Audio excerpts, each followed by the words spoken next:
Hello friends, TNPSC group 1 exam ஒரு வழியாக முடிஞ்சிருச்சு. ஸோ நம்ம அடா 247 இருந்து ஆன்சர் கீ டிஸ்கஷனும் பண்ணியாச்சு. இப்போது நீங்கள்லாம் ரிப்பீட்டடாக கேட்டுட்டு இருந்த ஒரு விஷயத்தை வந்து டிஸ்கஸ் பண்ண போகிறோம். அது என்ன அப்படின்னா, கட் ஆஃப் அப்ராக்சிமேட்டாக எவ்வளோ இருக்கும், நீங்கள் எவ்வளோ எடுத்திருந்தீங்க, எவ்வளோ கொஷின்ஸ்க்கு மேலே கரெக்டாக போட்டிருக்கீங்க அப்படின்னா மெயின்ஸ் ப்ரூவ் பண்ண அப்படிங்கிறதான் வந்து பார்க்க போகிறோம். சார் சொல்லுங்க சார், எவ்வளவுக்கு மேல இருந்தாங்க அப்படின்னா பசங்க அடுத்த ஸ்டேஜுக்கு மூவ் ஆகலாம், மெயின்ஸ் ப்ரொமோஷன் போலாம்? என்னோட ப்ரெடிக்ஷன் படி பாத்தீங்கன்னா நம்ம இப்ப ஆன்சர் கீ வந்து பப்ளிஷ் பண்ணிருக்கோம்ல. ஆமா sir. TNPSC answer key publish பண்ணதுக்கு முன்னாடி நம்மளோட ஆன்சர் கீ பிரகாரம் பாத்தீங்கன்னா கிட்டத்தட்ட நீங்க ஒரு 140 क्वेश्चनக்கு மேல எந்த கேட்டகரியா இருந்தாலும் நீங்க வந்து மெயின்ஸ்க்கு வந்து ஸ்டார்ட் பண்ணிடலாம். என்னோட ப்ரெடிக்ஷன். எக்ஸாக்ட்டா யாராலையும் கட் ஆஃப் சொல்ல முடியாது.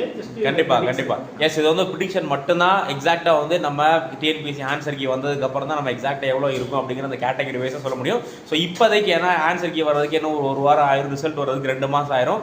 அந்த டயத்தில் நீங்கள் மெயின்ஸ்க்கு ப்ரிப்பரேஷன் பண்ணாமல் ஃபேஸ் பண்ணாமல் இருக்கிறதுக்காக தான் இந்த இது. ஸோ அதனால் 140க்கு மேலே நீங்கள் எடுத்திருக்கீங்க அப்படின்னா தாராளமாக உங்களுடைய மெயின்ஸ் ப்ரிப்பரேஷன் ஆரம்பிச்சிடலாம். இதே மாதிரி நிறைய தகவல்களுக்கு நம்மளுடைய அடா 247 தமிழ் சேனலை சப்ஸ்கிரைப் பண்ணிக்கோங்க. தேங்க்யூ.